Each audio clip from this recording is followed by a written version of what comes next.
Itu beri kami hati menyembah-Mu, beri kami hati bersyukur kepada-Mu, seperti wanita yang datang mengurapi kaki-Mu, tersyukur di kaki-Mu. Biar kami semakin hari semakin serupa dengan Kristus, supaya rencana Tuhan atas hidup kami tergenapi. Betapa Tuhan rindu, di mana Tuhan ada, Tuhan rindu kami pun ada di sana, di surga tempat kami. Terima kasih Tuhan.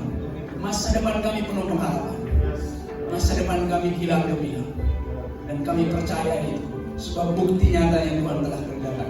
Tuhan mati, Tuhan bangkit, pergi ke tempat Bapa, berikan penolong. Kau dahsyat Tuhan. Terima kasih. Terima kasih. Kau pilih kami untuk menikmati kasih karunia. Terima kasih Bapa, terima kasih Tuhan. Dan sebentar Tuhan kami mau lebih lagi belajar kebenaran firman-Mu. Urapi hamba-Mu yang tidak berarti apa-apa. Seluruh persiapan yang Kamu persiapkan, biarlah Engkau sempurnakan. Dan bukan kedagingan hamba-Mu yang berbicara, tetapi Roh-Mu yang berbicara lewat hamba. Sehingga kuasa Tuhan yang dinyatakan dan kemuliaan Tuhan dinyatakan. Dan hari-hari ini, hari-hari yang jahat ini, kami semakin mengenal Engkau, semakin mengasihi Engkau, berjalan dari satu kemuliaan kepada kemuliaan. Penuhi Kau tempat ini, penuhi setiap hati kami dengan kekuatan kuasa-Mu. Berbicaralah Engkau di dalam kami. Di dalam nama Yesus, haleluya, amin. Diberi kemuliaan ke Tuhan yang hadir. Terima kasih Tuhan. Ya. Shalom. Ada sukacita? Ya. Sukacita kita bukan karena hari ini uang kita masih banyak, usaha kita sukses, bukan. Boleh saja memang itu, tapi yang terutama karena kita punya Yesus yang dahsyat, yang berjanji setia bagi kita, itu yang terutama bagi kita. Jadi saat hari ini mungkin uang kita nggak ada, kerinduan kita belum terpenuhi, tetapi kita tetap bersukacita. Itu kata firman Tuhan. Bersukacitalah senantiasa. Sekali lagi katakan, bersukacitalah kata firman Tuhan. Karena sukacita kita bukan dari dunia ini, tapi dari surga. Biar Tuhan curahkan lewat anak Yesus Kristus. Puji Tuhan, hari ini di minggu ini saya diberikan kesempatan oleh Tuhan lewat Bapak Gembala untuk menyampaikan sharing firman di tempat ini. Terima kasih Bapak Gembala, terima kasih Tuhan Yesus. Hari ini temanya berjalan dalam janjinya Tuhan. Kalau kita buka Alkitab ini di Google atau di mana, ada yang bilang 7.000 janji Tuhan dalam firman ini. Kalau kita klik di Google ada, dia bilang ada juga 5.370 sekian. Banyak kan saudara, janji-janji firman Tuhan. Dan Tuhan Yesus pun sebelumnya dijanjikan, kalau kita ini baru berakhir baca Yesaya, ada janji Tuhan akan memberikan sang penyelamat, dan itu digenapi saudara. Dan 5.370 sekian lupa saya, sekitar itu janji Tuhan. Tapi ada juga yang mencatat adanya 7.000-an. Yang terpenting bagi kita berjalan dalam janjinya Tuhan. Terus Pak Gembala sering bilang janji manusia sama janji Tuhan beda. Jadi ada dekapan dan kata firman Tuhan. Jadi kalau janji manusia bisa berubah karena kondisi, keadaan. Orang berjanji sama kita nggak ditepati, ya bisa saja bukan niatnya, tetapi keadaannya memang nggak mampu menepati janjinya. Bisa saja, saudara. Bisa saja karena berubah.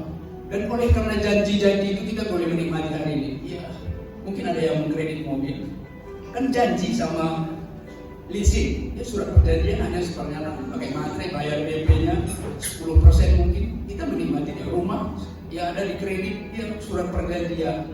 Ngelamar kerja kita ada surat perjanjian, menikah ada surat perjanjian, ada yang ditulis, ada yang hanya sebatas kata-kata. Tapi saya dulu berpikir waktu masih muda, awal-awal ke Pekanbaru ini, belum mengenal tadi bank, saudara. Saya sampai 2 tahun kerja nggak percaya dititipkan uang saya di bank.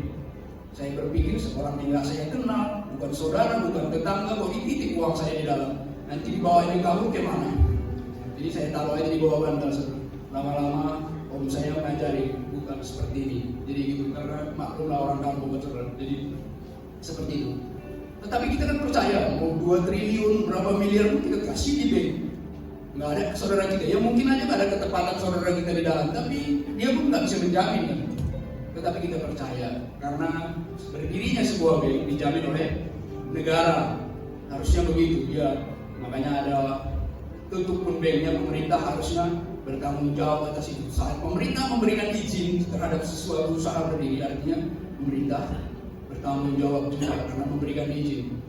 Jadi, tapi janji Tuhan nggak seperti itu. Ya dan amin. Jadi janji Tuhan pasti ditepati.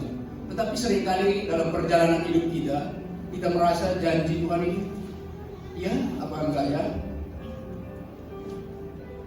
Seiring dengan waktu mungkin karena persoalan. Tetapi kalau sesuatu yang kita inginkan, yes, oke saja mungkin. Tetapi seiring waktu mungkin janji Tuhan kok seperti ini ya? Kok seperti ini ya? Kok seperti ini kan gitu seringkali dalam pikiran kita saudara. Jadi tetapi janji Tuhan ya dan amin, nggak akan pernah berubah saudara. Coba kita buka di Mazmur 12 ayat 7.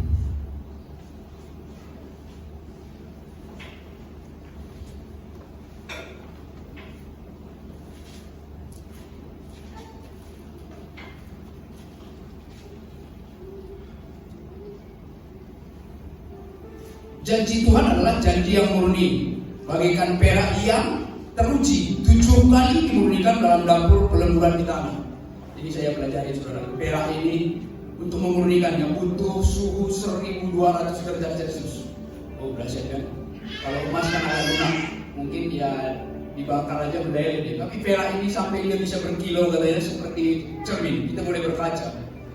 Perak, ya mungkin ada yang pakai cincin perak. Itu mungkin kalau belum berkilo kali satu kemurniannya, satu proses pembuatannya belum sampai seperti itu. Janji Tuhan adalah janji yang murni, bagaikan perak yang teruji 7 kali dimurnikan dalam dapur peleburan. 7 kali 1200 derajat Celcius untuk memurnikannya, memisahkan besi logam-logam yang lain dan sampai dia berkilo seperti cermin bisa berkilo perak. Begitulah diumpamakan dalam Mazmur ini janji Tuhan.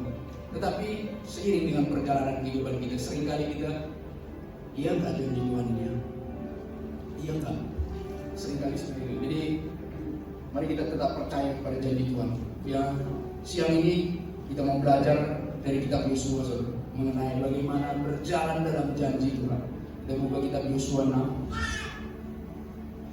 Mulai dari ayat 1 saya baca. Yosua 6. Yosua 6 ayat 1 sampai seterusnya nanti saya bacakan. Perikopnya jatuhnya Yeriko. Dalam pada itu Yeriko telah menutup pintu gerbang, telah menutup kota itu karena orang Israel. Tidak ada orang keluar atau masuk. Ya, karena orang ini mendengar bagaimana bangsa Israel disertai Tuhan, laut terbelah, bagaimana Tuhan menyertai orang ini. Jadi orang begitu menakutkan terhadap bangsa ini. Jadi ayat kedua, berfirmanlah Tuhan kepada Yosua, ketahuilah aku serahkan ke tanganmu Yeriko ini beserta rajanya dan pahlawan-pahlawannya yang gagah perkasa. Sekali lagi, Tuhan berfirmanlah Tuhan kepada Yosua, ketahuilah aku serahkan ke tanganmu Yeriko ini beserta rajanya dan pahlawan-pahlawannya yang gagah perkasa. Tuhan bilang gini, aku serahkan. Aku mengangkat engkau jadi kepala bukan menjadi ekor. Aku telah menyembuhkan engkau. Aku mengangkat engkau. Tapi coba kita baca seterusnya. Apakah sudah terima ini saudara? Belum kan? Coba kita baca terus. Haruslah kamu mengelilingi kota itu, yakni semua prajurit harus mengedari kota itu sekali saja. Demikianlah harus engkau perbuat 6 hari lamanya. Ya, dalam janji Tuhan itu harus ada bagian itu, ada ketaatan rupanya. Jadi nggak segampang itu, oh saya diberkati, saya ini, saya nggak segampang itu juga. Tuhan mau kita dibentuk, bukan hanya diberkati saja. Ayat keempat, dan 7 orang imam harus membawa 7 sangkakala tanduk domba di depan tabut. Jadi utamakan Tuhan.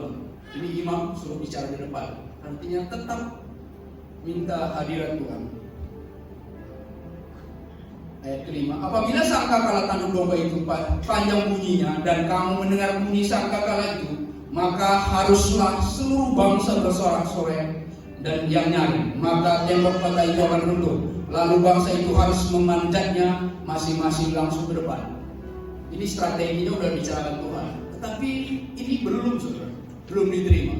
Artinya seringkali janji Tuhan itu seperti itu. Tuhan udah berikan, tetapi ini belum.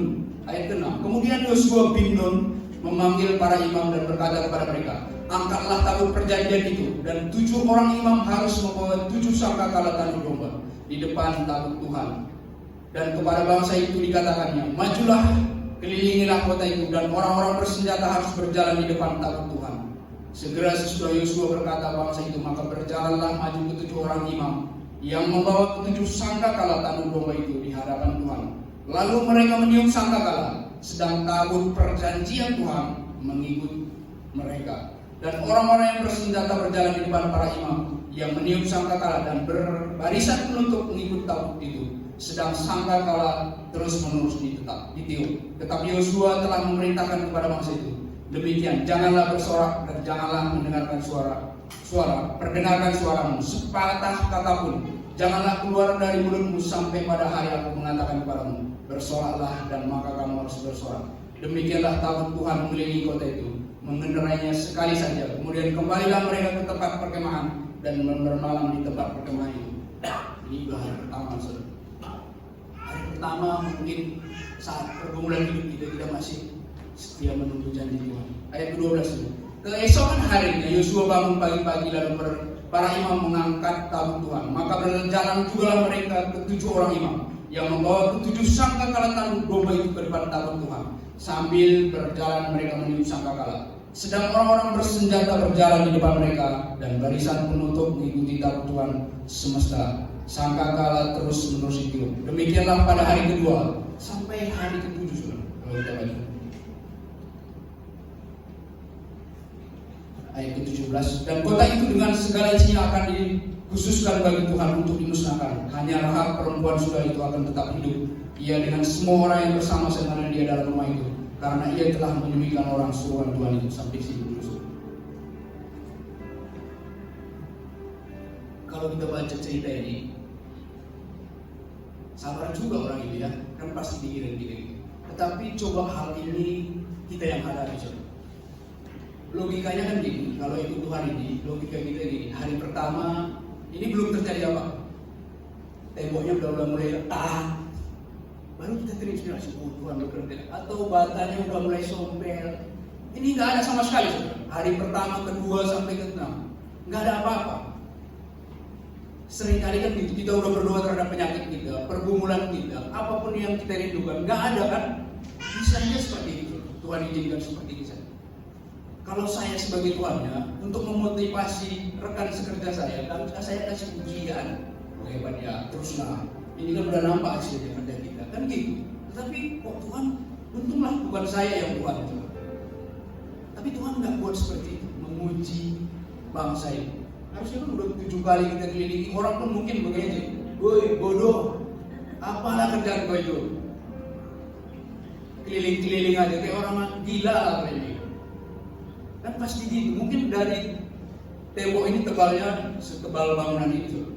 Dan tembok dulu kalau kita lihat tembok Cina itu setinggi badan ini, sebelah kirinya ada bentengnya, dan di tengah pasukan itu bisa berjalan sebagai pengintai di bawah seperti ini. Dari atas saya yakin pasukan ini di sini memang ada ceritakan pasti gitu. Hei, nana bodoh kau. Kau lihat udah hari ketiga ini, hari keempat ini, hari kelima. Nggak ada kan? Mana Tuhan itu? Pasti iblis selalu berkata seperti itu. Mana bukti janji Tuhan? Dialah penyakit kamu.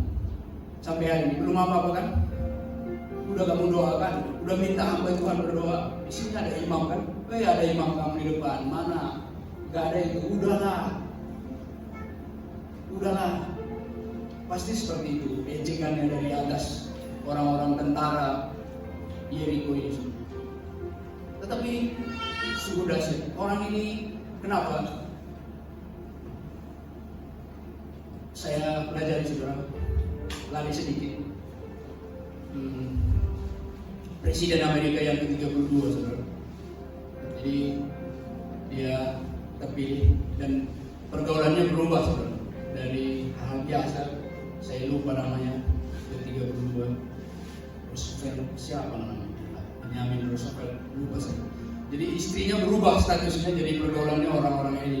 Jadi dia belajar keras untuk menyesuaikan diri. Jadi dia bilang gini, setelah dia pelajari, setelah akhir tugasnya dia buat kesimpulan. Saya kagum juga dengan tulisannya. Dia bilang gini, orang-orang yang berpikir kreatif, kalau berkumpul, solusi yang dia bicarakan, ide yang dia bicarakan. Kalau yang menengah katanya saudara, peristiwa yang dia ceritakan. Kalau bertemu sama orang, dia ceritakan, oh enak loh sinetron ini, kejadiannya seperti ini, cerita tinggi dia ceritakan lagi saudara. Atau kemarin misalnya tabrak, aduh beneran anaknya, padahal cerita yang kayak gitu dia ceritakan. Yang di bawahnya lagi saudara, menceritakan orang. Gosip, itu levelnya paling rendah katanya saudara. Wih, hebat juga ya. Ide dia begini. Jadi yang pertama, kalau orang hebat, dia berbicara tentang ide, solusi. Kalau orang yang menengah, dia bilang ini, dia menceritakan cerita. Woi, kemarin, woi begini, masa ketemu kumpulan. Cerita orang diceritakan dan mungkin cerita yang dia lihat diceritakan. Yang di bawahnya lagi menceritakan orang, menggosip. Jadi kita yang tahu kita level mana, kita berubah, mau kita yang seperti apa, kita yang tahu seperti apa ini. Apa yang kelas di atas ini, di tengah ini, atau di bawah ini. Makanya di sini dibilang jangan bicara satu kata-kata pun. Dan bangsa ini taat, sungguh luar biasa. Jadi kita jaga mulut kita. Di sini sungguh dahsyat. Dampaknya seperti apa? Saya percaya kalau satu orang dia bilang ini, Yos, udahlah, kau lihat ejekan orang itu. Udahlah, benar juga kata orang itu. Gak usahlah kita ikut-ikut ini.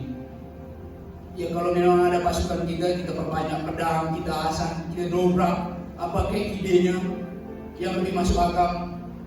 Kalau zaman dulu kayu itu diangkat panjang rame-rame saudara, dihentakkan gini ke tembok itu. Biasanya gitu kalau perang-perang, kita lihat perang-perang di TV, kalau kisah-kisah lama itu terhadap benteng itu seperti itu. Rame-rame, kayu gelondongan itu, wah gitu supaya harusnya itu kan pasti ada yang membuat. Ayo, rubahlah strategi gitu. Tetapi orang ini begitu tak melakukannya tanpa ngomong sepatah kata pun. Sungguh dahsyat. Tuhan suruh kita. Artinya jaga perkataan kita hari-hari. Kita lihat memang di media sosial itu, ya dulu zaman Orde Lama mulut kita ini dikekang saudara. Salah ngomong kita dikirim. Tak kemana nggak tahu. Bisa dikarungkan, bisa kemana, berbahaya. Apalagi terhadap orang yang memegang tampuk kekuasaan. Jangan coba-coba saudara. Kita akan bahaya. Jadi ada dibuang kayak seperti di Babel itu, dibuang gitu. Ya, jadi berbahaya. Tapi zaman sekarang kita karena kelamaan dikekang, semua orang berteriak gak karu-karuan, menyampaikan idenya tanpa dasar apapun. Jadi kemarin ya, Pak Sandi atau siapa yang menyampaikan firman menghakimi, jangan menghakimi. Hakim aja saya klik di Google itu apa tugasnya? Menyelidiki, memutuskan dan membuat keputusan pengadilan. Seringkali kita nggak lebih dari hakim, tanpa penyelidikan kita putuskan hukuman atas orang. Jangan saudara. Hakim aja yang ditugaskan oleh pemerintah. Ada penyelidikan, makanya ada jaksa, penyidik, semua. Sampai semua, saksi-saksi juga. Tapi kita seringkali enggak, tanpa kita selidiki, wah, kita sebarkan. Begitulah saat ini saudara. Jadi mari kita jangan ikut-ikut. Jaga mulut kita seperti ini. Berdiam. Tapi biarlah kita berkata-kata, memperkatakan firman, Mazmur, pujian kata firman Tuhan. Jadi bukan berkata-kata. Jadi begitu dahsyatnya Tuhan ini. Seperti apa kita menghadapi hari-hari ini? Mungkin ya, anak-anak muda mungkin mau cita-citanya seperti ini, tetapi tembok yang kita hadapi seperti bangsa ini. Oh, kok seperti ini ya? Nggak nyampe seperti yang diinginkan. Mungkin kita mau buka usaha sesuatu apapun, kok sepertinya seperti bangsa ini, tembok yang dihadapi saudara. Dan udah hari ke-7, mungkin hari ini udah tahun pertama kita menjalani. Mungkin udah tahun ke-7 seperti bangsa ini. Masih ada tembok itu masih utuh, belum retak, satu bintir pasir pun belum runtuh. Sebagai tanda-tanda untuk menguatkan hati kita. Mari kita belajar, berjalan terus. Janji Tuhan tadi seperti Mazmur tadi, seperti perak teruji 7 kali dalam umurnya, nggak akan pernah gagal. Nggak akan pernah. Percayalah kita kepada Tuhan. Seandainya kita nggak dipercaya, dapatkah dipercaya Tuhan itu? Bukan karena kita percaya makanya Tuhan dapat dipercaya. baik kembali, saudara. Bukan. Percaya nggak percaya kita pada Tuhan, Tuhan itu tetap hal yang pantas dipercayai dan sangat teruji terpercaya. Jadi kita yang rugi kalau kita nggak mempercayai Tuhan. Jangan pernah ragu akan janji Tuhan. Semuanya akan tergenapi, saudara. Tinggal waktunya Tuhan yang terbaik. Mungkin Tuhan begini. Seringkali hari ini kita udah berdoa penyakit itu belum disembuhkan Tuhan. Tuhan mau hal lain yang Tuhan mau perbaiki dulu dalam hidup kita. Hati kita dulu mau Tuhan perbaiki. Hubungan kita, mungkin hubungan keluarga kita hari ini belum diperbaiki. Ekonomi kita belum diperbaiki. Percayalah, ada hal lain yang Tuhan mau lebih lagi perbaiki sebelum itu diperbaiki dalam hidup kita. Percayalah kepada Tuhan, jangan pernah menyerah. Jadi Abraham itu bapak orang beriman. Apakah dia pernah ragu? Pernah, saudara. Pernah ragu. Di sini saya catat, saudara. Abraham itu pun ragu juga, saudara, terhadap janji Tuhan. Coba kita buka Kejadian 15 ayat 2. Kejadian 15 ayat 2. Itu disebut bapak orang beriman. Dan dia sebelum-sebelumnya taat aja. Sampai anaknya pun dia taat. Semua keluar dari negeri itu. Dia taat, saudara. Nggak ada tanya, kemana Tuhan? Tapi di sini udah mulai, saudara, seiring dengan waktu. Apakah Tuhan berubah setia saat dia tidak setia terhadap janji? Kejadian 15 ayat 2. Lagi kata Abraham, engkau tidak memberikan aku keturunan, seorang hamba nanti jadi ahli warisku. Ada kan keraguan di situ, saudara? Ada. Apa respon Tuhan? Kejadian 15, Pak. Maaf. Kejadian 15 ayat 2.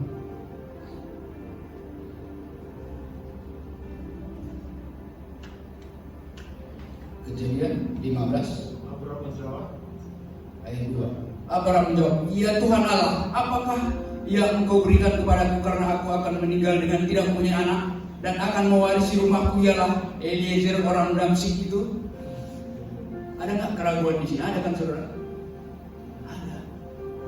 Udah mulai ragu Abraham. Coba kita lihat, tapi Tuhannya nggak marah, saudara. Saat kita ragu pun, kalau kita tetap setia, Tuhan nggak marah. Apa respon Tuhan? Kita baca yang kelima ya. Dahsyat Tuhan ini. Lalu Tuhan membawa Abraham keluar serta berfirman, cobalah lihat ke langit, hitunglah bintang-bintang. Jika engkau dapat menghitungnya, maka firman-Nya kepadanya, demikianlah banyaknya nanti keturunanmu. Kalau saya yang tuannya atau kita, anak kita membuat seperti ayat 2 ini tadi, saudara, mungkin jawaban kita nggak seperti itu. Sabar, nah, sebentar lagi. Tapi ini jawaban yang luar biasa, saudara.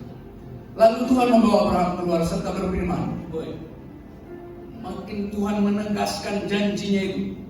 Bahkan jika kamu sabar, dahsyat lebih dari yang kau pikirkan dapat memberikan kepada Tuhan.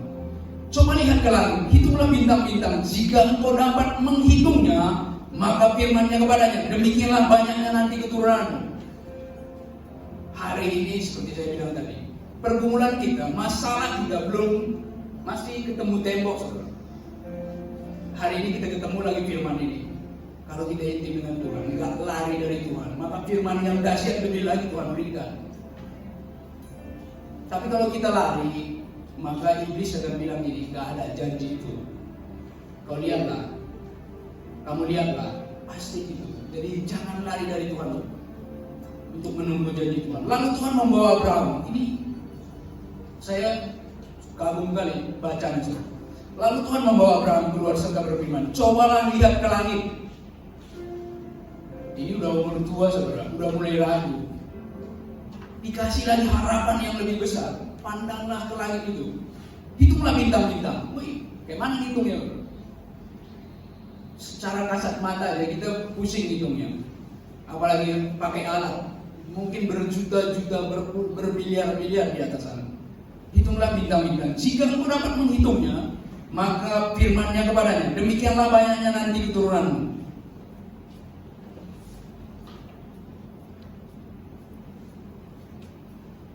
Kalau anak kita bilang sabar sedikit, kenapa?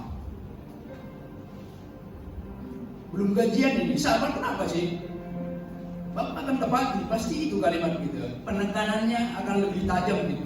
Emosi kita kan, udah Pak belikan ini, sabar nak.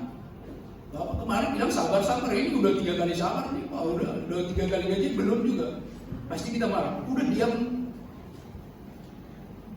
Ngerti gak kamu? Pasti gitu, tapi Tuhan nggak seperti itu. Memang benar-benar penuh kasih. Coba lihat ke langit, hitunglah bintang-bintang. Jika kau dapat menghitungnya, maka firman yang padanya, demikianlah banyak nanti keturunan. Kalau kita intim dengan Tuhan, semakin hari kita tidak banyak bicara, diam seperti kata Tuhan tadi kepada Yosua tadi. Ikut terus realnya Tuhan, yakinlah. Janji yang Tuhan berikan itu bukan seperti yang kita harapkan aja. Mungkin Abraham bilang cie pun jadilah Tuhan, satu pun jadi. Lihat kalau kita baca kisah Abraham ini, dia pun gagal juga sekali. Sampai gundiknya dia beristri karena istrinya bilang ini, mungkin dari aku sendiri nggak ada punya kita keturunan, biarlah dari gundik pun jadi, biarlah ambillah pembantu ini, biar dari situ keturunan. Jadi masalah kan sampai sekarang Pak Saudara. Tanda kutip, jadi masalah kan. Ada terus perseteruan antara kedua pihak ini sampai hari ini Saudara. Karena ketidaksabaran, karena tidak sabar menanti jadi Tuhan. Tapi Tuhan gak marah. Dia tetap setia. Cuma konsekuensinya kan ada. Sampai hari ini kita merasakan itu kan. Pasti ada konsekuensinya. Apapun kalau kita keluar dari relnya Tuhan tanpa menanyakan Tuhan. Ini kan orang itu sudah berembuk. Mana Pak ya? Udah payah kayaknya kita ini. Kita buat jalan keluar. Kan gak ditanya Tuhan. Tuhan, kalau ditanyakan seperti ini jawaban Tuhan. Dahsyat jawaban Tuhan. Tetapi saat Abraham dan Sarah tidak menanyakan Tuhan dan ambil sikap sendiri, seringkali kita seperti itu. Kalau udah di ujung tanduk, kita akan ragu janji Tuhan. Kita buat ide sendiri, keputusan sendiri, dan itu boleh saja mungkin itu menyenangkan bagi hati kita untuk sementara. Tetapi berikutnya akan menjadi masalah bagi hidup kita. Jadi jangan sekali-sekali tetap pegang janji Tuhan. Makanya baca firman Tuhan banyak-banyak supaya kita tahu seberapa banyak janji Tuhan dalam hidup. Kita perkatakan saja janji Tuhan. Tuhan, Engkau berjanji aku menjadi kepala bukan menjadi ekor. Ya, terutama anak-anak muda. Mungkin hari ini ada yang kita cita-citakan, tetapi tembok yang kita hadapi belum tercapai, tetapi ke lain. Saya dulu berpikir seperti itu. Saya kepingin kuliah di ITB sana, nggak dapat. Kuliah ke guru saya ngelawan juga, oke kayak gini. Tapi dengan itu semua, ya, saya berjalan. Mungkin dari hal guru itu saya paling pemalu saudara, dan nggak bisa berdiri seperti itu. Sudah saya ceritakan beberapa kali. Saya harus pilih mencangkul dari jam 8 pagi sampai jam 6 sore daripada suruh berdiri di sini. Tetapi di keguruan itu saya harus mengajar, praktek mengajar di depan murid. Bagaimana?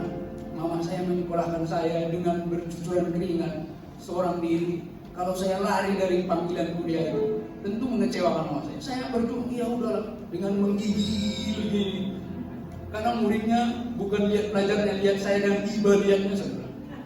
Jadi ya udah dimaafkan gitu aja. Jadi saat dikasih voice bagus nggak gurunya, jadi bilang bagus saja karena kasihan dia saudara, bukan karena materi. Tetapi saya pelajari, begitulah Tuhan membentuk saya supaya berani dan berani. Saya paling nggak berani terus terang. Ya. Dari Rumbai sama bapak ini, Pak Gembala, dia disuruh jadi aser. Terus tiba-tiba saya disuruh berdoa syafaat, saudara. Saya nggak tahu lagi mau bilang apa. 3 hari 3 malam saya hafal, tiba di gerejanya lupa semua yang saya hafal itu, saudara. Karena ketakutan saya. Tetapi seiring dengan waktu saya nggak menolaknya, saya belajar. Ya. Artinya ini bukan gagah-gagahan, bukan saudara. Gak ada sesuatu apapun yang dibanggakan. Kemarin firman Tuhan, apakah semua ini pemberian Tuhan? Gak ada yang dibanggakan dalam hidup ini.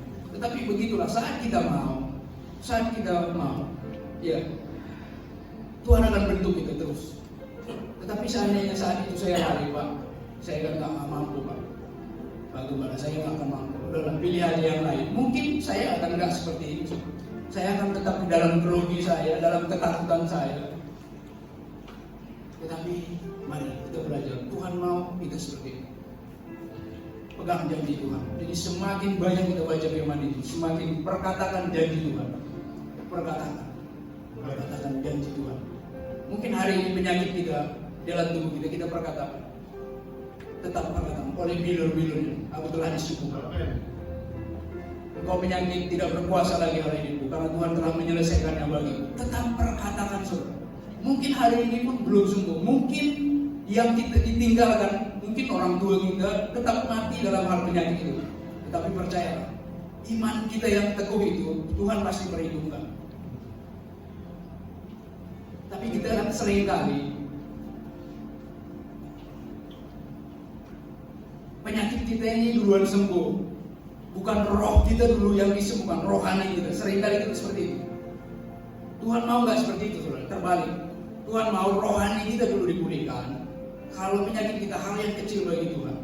Kenapa bangsa Israel itu dibawa berliku-liku? Supaya rohaninya dibaharui. Tuhan mau seperti itu. Tapi kita berbanding sebalik. Kita kepingin instan. Semua sekarang zaman instan. Mie instan, susu instan, semua.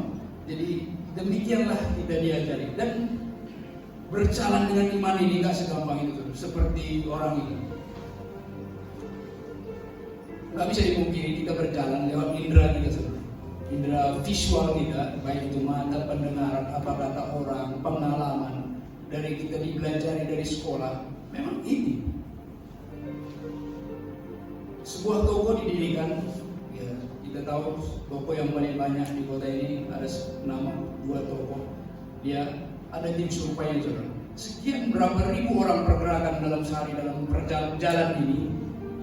Dan keramaian orang, maka dia akan menentukan, oh layak di sini didirikan sebuah toko. Itu survei dunia kan saudara. Begitulah memang kita diajar, di studi di mana-mana. Dan andalkan matamu, hati-hati. Kalau ini seperti di jalannya seperti ini menghadapinya, kan gitu. Ini, tetapi setelah kita terima Yesus, bukan sepenuhnya. Kita tetap butuh secara visual alat panca indera kita berjalan dalam hidup kita. Tetapi ada indera keenam kita, yaitu roh Tuhan yang ada dalam hidup kita. Bahkan roh firman Tuhan menyingkapkan rahasia-rahasia yang belum diketahui. Jadi mari andalkan Tuhan, berjalan bersama dengan Tuhan, dan terus berjalan dalam janji-janjinya Tuhan. Jangan sampai menyerah. Apapun, sungguh dahsyat. Coba kita ulang-ulang baca kisah ini nanti di rumah. Mungkin pergumulan hidup kita seperti saya bilang. Hari ini belum seperti yang kita impikan. Cita-cita kita, dulu saya mau seperti ini. Tapi kok seperti ini ya? Kok seperti ini? Teruslah berharap kepada Tuhan. Itu jalannya Tuhan juga. Tuhan gak mau mungkin seperti yang kita cita-citakan ini. Mungkin secara daging kita akan mungkin sukses secara dunia. Tetapi Tuhan mau roh kita yang sukses. Jadi terus berjalan, terus berharap. Yang sakit pun terus perkatakan firman Tuhan. Aku Tuhan sudah disembuhkan. Aku sudah disembuhkan. Dan terima kasih Tuhan lewat ini. Betapa sungguh luar biasa. Jadi seperti saya bilang tadi, bersukacitalah senantiasa kata Rasul Paulus. Dia mengatakan itu saudara dari dalam penjara loh.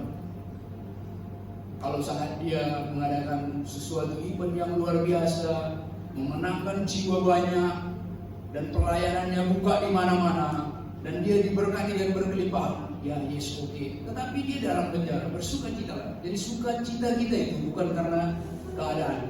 Harus level kita berubah saudara.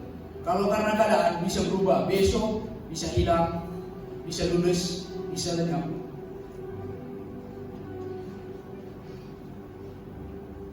Jadi mari kita belajar. Jadi kemarin di doa subuh ada warisan, kata dari Pak Cuk. Warisan itu yang saya pelajari saudara ada 3 juga. Warisan harta yang kelihatan benda, warisan pendidikan, warisan iman. Ya, saya merenung-renungkannya juga saudara sambil belajar mempersiapkan ini dari yang kemarin saya udah pelajari. Secara manusia seringkali kita apa yang kita wariskan terutama zaman sekarang ini udah pasti yang pertama pendidikan, yang kedua harta kita, yang ketiga imannya. Benar nggak seperti ini saudara? Atau terbalik, jujur lagi kita. Atau iman dulu, baru pendidikan, baru harta. Secara umum manusia pasti itu. Zaman sekarang memang pendidikan yang paling apa? Pasti sekolah baik-baik ya nak. Ada nggak kita bilang gini? Dekat dengan Tuhan baik-baik ya nak. Baru kedua, sekolah yang baik-baik ya nak. Baru kumpulkan hasil itu supaya mempermuliakan Tuhan. Tapi enggak, pasti. Kalau disuruh baik jujur, tapi kalau dari gereja bilang pasti bilangnya ya dari Tuhan. Tetapi kalau sembunyi-sembunyi, pasti dia bilang itu. Pendidikan, harta, ya ketiga iman lah. Atau mungkin keempat dibuatnya iman. Tetapi mari kita belajar seperti Yosua ini. Anak-anak kita di generasi-generasi Yosua yang baru, yang terbangun imannya. Walaupun menghadapi tembok Yeriko yang setebal itu, dia tetap berjalan mengelilingi. Ilmu pengetahuan sekarang ini terbukti sudah. Firman Tuhan bilang gini, semua nanti akan berlalu. Bahkan pengetahuan nubuat pun akan berlalu. Jadi apa yang akan berlalu? Firman-Nya. Buktinya sekarang udah mulai sudah. Orang pintar sekarang, bodoh kan dibikin COVID ini yang Pak Uluk ini, bodoh sudah. Siapa yang nggak tumpul? Bodoh banyak, bodoh dibikin. Hanya dengan COVID. Bukan kita tak kabur istilahnya, bukan. Tapi begitu. Zaman sekarang gimana buktinya? Yang canggih-canggih itu kan dulu semua negara-negara raksasa sampai keteteran semua. Tuhan udah mulai buktikan. Jadi mari kita putar. Nah, cari Tuhan, menjadi orang yang takut akan Tuhan. Takut adalah Tuhan adalah permulaan pengetahuan. Jadi takut Tuhan dulu seperti Yosua ini, terbangun karakter jadi turun pasir. Mari. Mungkin hari ini tidak seperti Abraham, ada keraguan, tetaplah bertahan. Jangan ambil kesimpulan sendiri. Tetap dekat dengan Tuhan, baca firman Tuhan. Tetap semakin hari semakin kita banyak perkataan janji Tuhan dalam hidup kita. Jangan pernah ragu. Jangan pernah ragu. Ya, saya katakan terutama untuk anak-anak muda. Zaman semakin sulit, udah pasti. Bahkan ya, kalau dilihat semua akan menjadi robot. Pak Kepala pun udah pernah menyampaikan. Ya saya lihat pun udah semua akan menjadi robot yang mengerjakan. Jadi kita tujuannya untuk memudahkan manusia supaya manusia bisa diam aja dan semuanya menjadi santai. Jadi manusia ini kepingin kali nyaman. Kalau bisa dikerjakan, uang banyak, santai seperti itu. Tetapi hati-hati saudara. Zaman ini bisa menjebak kita tanpa berharap kepada Tuhan lagi. Zaman ini akan mengejek kita seperti tentara tadi. Dia bilang nggak ada itu janji Tuhan. Mana buktinya? Kami yang nggak mengenal Tuhan aja bisa bagus kok. Jangan salah saudara. Itu semua palsu. Janji palsu. Tetapi mari kita janji Tuhan yang kita pegang. Dari kekal sampai kekal amin, kata firman Tuhan. Jadi jangan pernah ragu. Jadi tetaplah. Maka saat kita setia pada janji Tuhan, saya percaya firman ini akan muncul lagi sama kita. Mungkin firman-firman lain akan menjadi rema.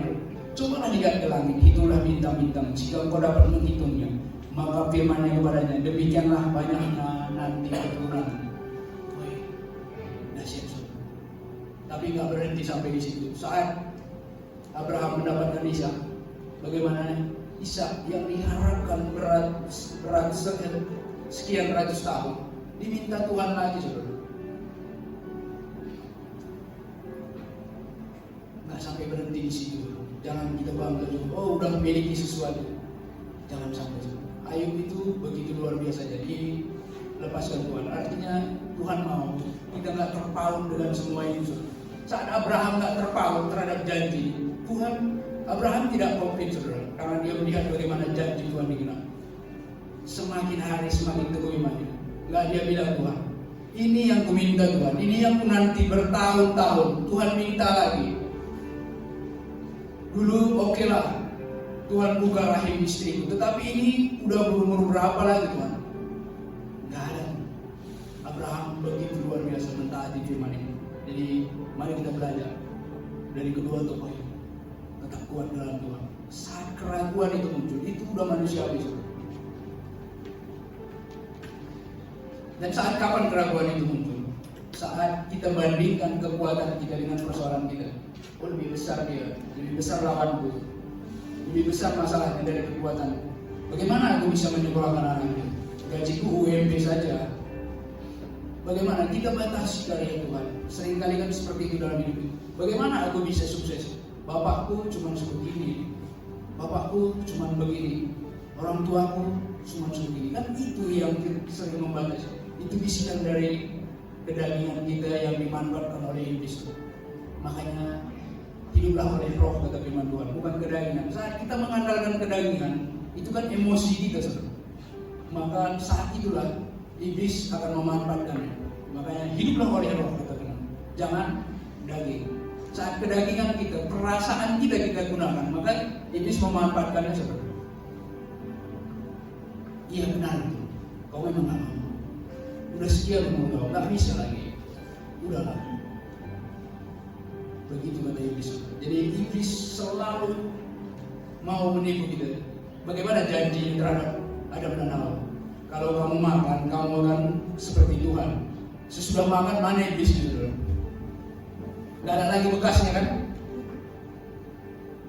Harusnya kan dia datang lagi. Benarkan janji itu? Makanya enggak, iblisnya gak bertanggung jawab, saudara. Kabur dia. Resikonya seperti apa? Adam dan Hawa terusir dari tempat yang begitu indah itu. Makanya seringkali kita ditipu oleh iblis. Jangan percaya kepada janji-janji di luar janji Tuhan. Jangan percaya. Percayalah kepada janji-janji Tuhan.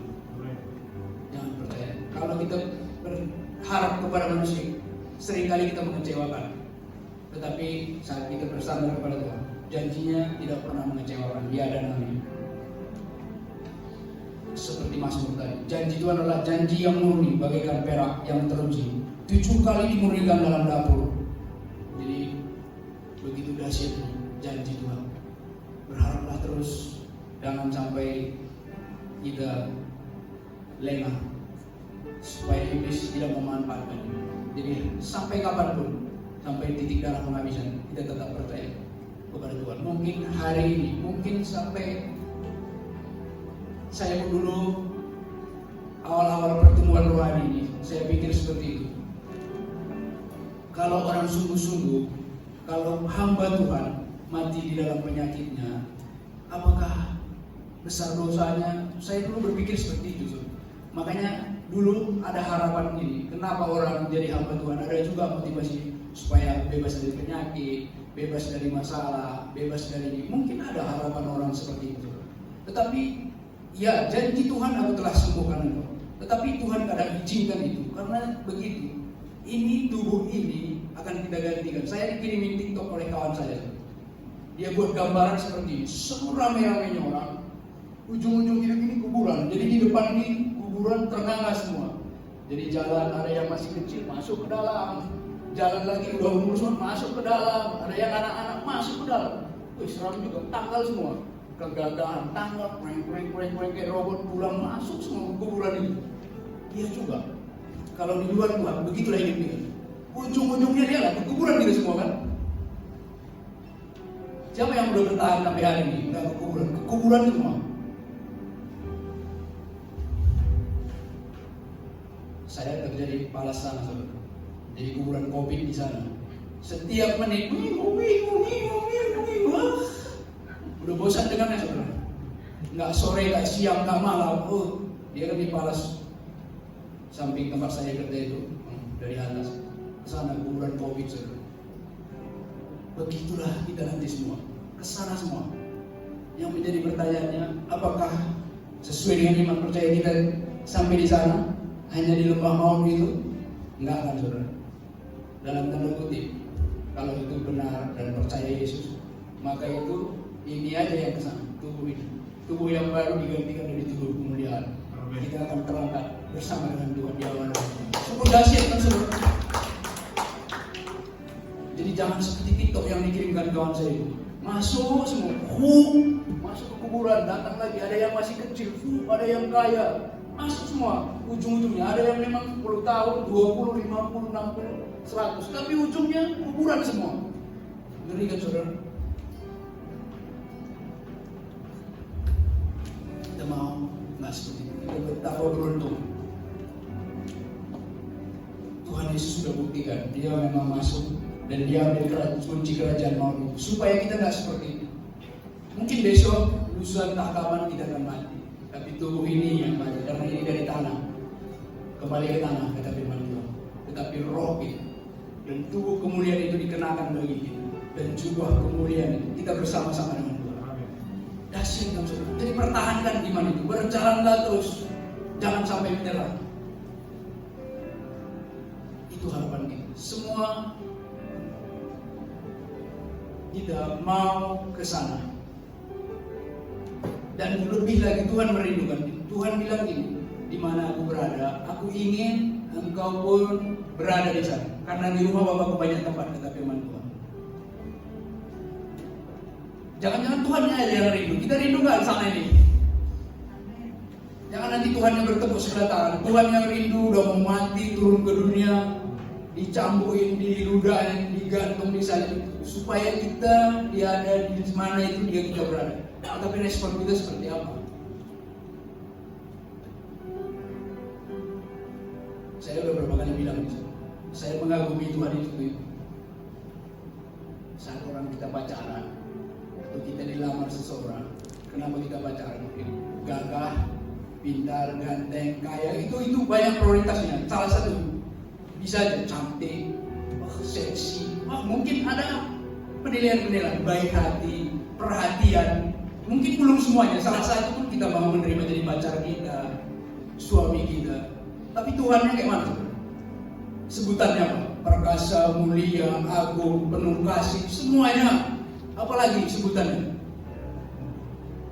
Tapi kok kita menolak cintanya saudara? Kita mau cari apa lagi? Cari siapa lagi yang lebih dahsyat dari itu? Saya pribadi begitu. Saya buat ilustrasinya sama hidup saya saudara.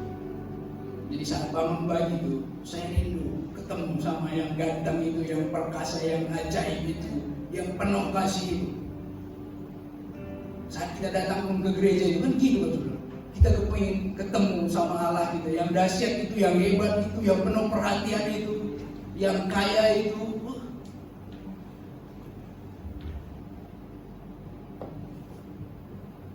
Jangan karena artis datang kita semangat ke sini. Oh, bukan karena firmannya, lihat tubuhnya yang molek. Enggak, jangan ubah paradigma itu. Karena kita mau ketemu sama Tuhan kita, yang perkasa, yang mulia, pencipta langit, yang menjamin masa depan kita. Jadi jangan pernah ragu akan janji-janji Tuhan. Berjalanlah terus. Ada nyanyian di dalam. Ku berjalan dengan iman, ku padamu, ku dengan suara dan aku percaya. Aku terima janji-Mu dalam hidupku. Ku berikan dan ku nyatakan Tuhan. Ayo dengan iman kata.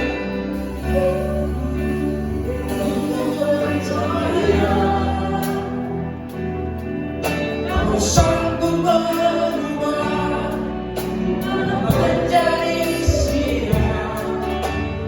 Ku yakin dan percaya. Kau sanggup merubah Tuhan menjadi terang. Sungguh dahsyat. Apa yang kita dengar? Janji Tuhan, firman Tuhan. Terakhir, saudara. Buka Markus 5 ayat 25 sampai 34.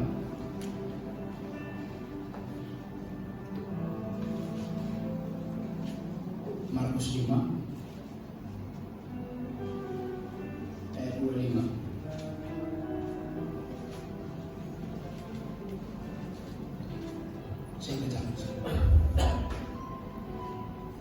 Adalah di situ seorang perempuan yang sudah 12 tahun lamanya menderita pendarahan. Ia telah berulang-ulang diobati oleh berbagai tabib, sehingga ia telah menghabiskan semua yang ada padanya.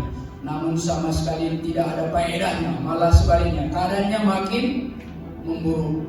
Dia sudah mendengar berita tentang Yesus. Apa modal dia datang ke Yesus?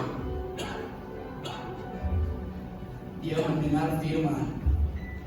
Dia sudah mendengar berita tentang Yesus, maka di tengah-tengah orang banyak itu dia mendekati Yesus dari belakang dan menjamah jubahnya. Hari ini kita mendengar firman Tuhan. Mungkin sudah banyak kita baca firman Tuhan tentang janji-janji Tuhan. Itu modal kita datang kepada Tuhan, seperti wanita ini. Di sini dia diceritakan orang percaya, orang yang abah mengenal Tuhan. Tetapi kemanapun dia udah usahakan, tembok yang dia hadapi saudara. 12 tahun, uangnya udah habis, semua tabib dia udah jumpai. Dia sudah mendengar berita tentang Yesus. Apa modal dia datang kepada Tuhan? Karena dia dengar firman bahwa Yesus itu adalah Daud, Putra Allah yang tunggal. Itu modal dia melangkah. Modal kita percaya janji Tuhan. Kenapa kita datang hari ini ke sini? Karena kita tahu firman ini ya dan amin, bahwa Yesus yang kita sembah itu bukan kaleng-kaleng. Dia buktikan, dia mati, dia bangkit, dia datang dari sana, dia buktikan, dia kembali lagi di sana. Dia tahu jalan, saudara. Jangan pilih yang tak tahu jalan. Dia udah buktikan, datang dari sana, pergi ke sana lagi. Udah pasti.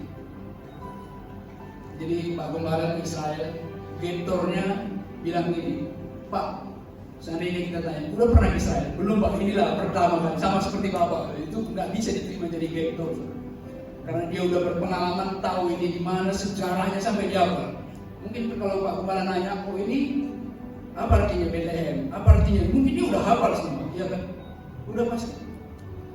Jadi kita semua berbangga. Jangan pernah ragu. Yang udah datang dari sana dan kembali ke sana, udah pasti dia tahu jalan. Makanya firman Tuhan bilang, akulah jalan kebenaran dan hidup. Dia buktikan saudara. Jadi bukan kaleng-kaleng, bukan palsu. Jadi jangan tidak seperti Tito yang saya bilang tadi. Semuanya kita ke kuburan, tetapi kita enggak. Ada yang membawa kita. Dia tahu jalan kebenaran dan kehidupan itu. Jadi kita berlari dari kuburan itu. Kita lampaui semua. Karena yang membawa kita itu bukan ke kuburan. Karena dia udah ambil kunci kerajaan maut. Jadi mari modal kita datang. Dia sudah mendengar berita tentang Yesus, maka di tengah-tengah orang banyak itu dia mendekati Yesus dari belakang dan menjamah jubahnya. Modal dia satu, karena dia dengar, oh ada Yesus yang mampu menyembuhkan. Dan dia bilang, Yesus anak Daud. Artinya dia mengenal Yesus. Jadi jangan pernah modal kita datang kepada Tuhan karena firman ini ya dan amin bagi hidup kita. Dan jangan sekali-kali ragu akan janji Tuhan, pasti tergerak. Apa yang dialami oleh wanita, sebab kata asal kujang masa dan jubahnya aku akan sembuh. Seketika itu juga berhentilah pendarahannya dan merasa bahwa badannya sudah sembuh dari penyakit. Modal dia firman Tuhan. Hari ini modal kita sungguh banyak. Kita udah berapa kali tambah? Coba mencatat udah hampir 14 kali.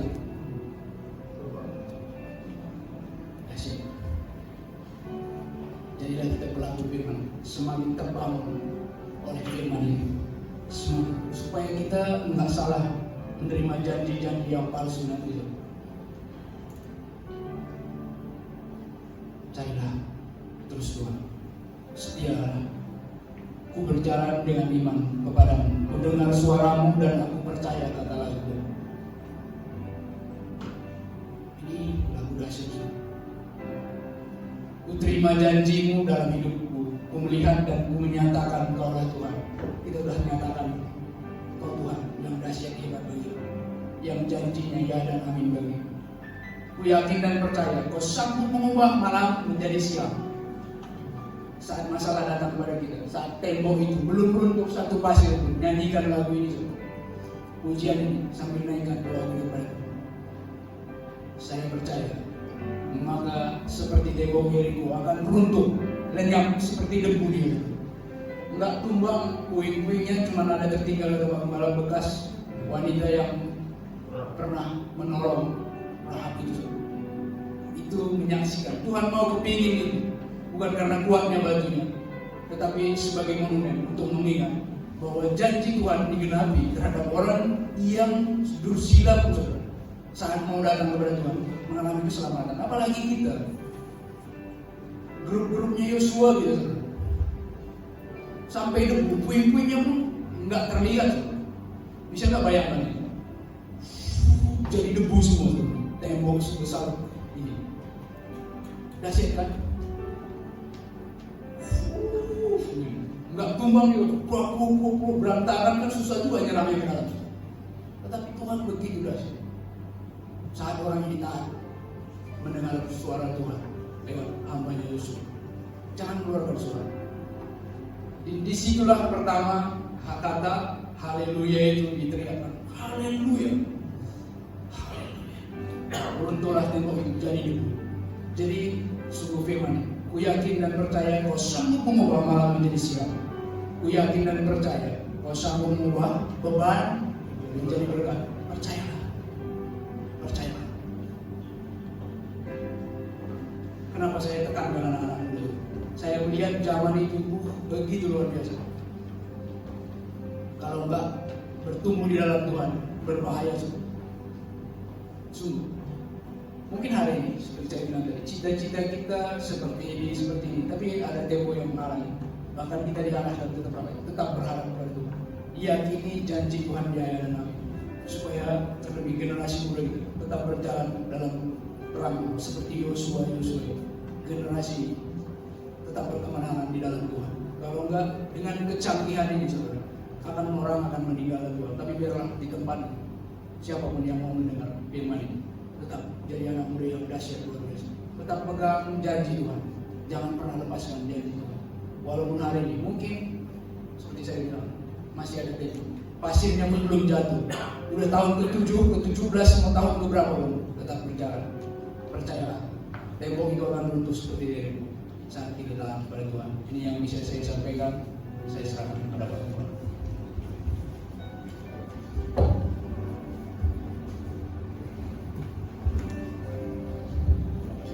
Beri tepuk tangan buat Tuhan. Orang Batak itu mereka mentabuhkan nama, penyebutan nama itu lengkap, makanya disingkat. Katakanlah Pak Binting ini, kalau di orang Batak namanya kan Antonius, atau Agustinus apa? Agustinus. Kita jarang mendengar nama dia lengkap. Pasti orang Batak, orang kalau sebut namanya A Binting gitu. Kenapa begitu? Itu menunjukkan rasa hormat kepada orang tua. Saudara, orang Israel sangat pantang menyebut nama Allah itu. Makanya mereka tidak boleh memperkatakan nama Allah dengan sembarangan.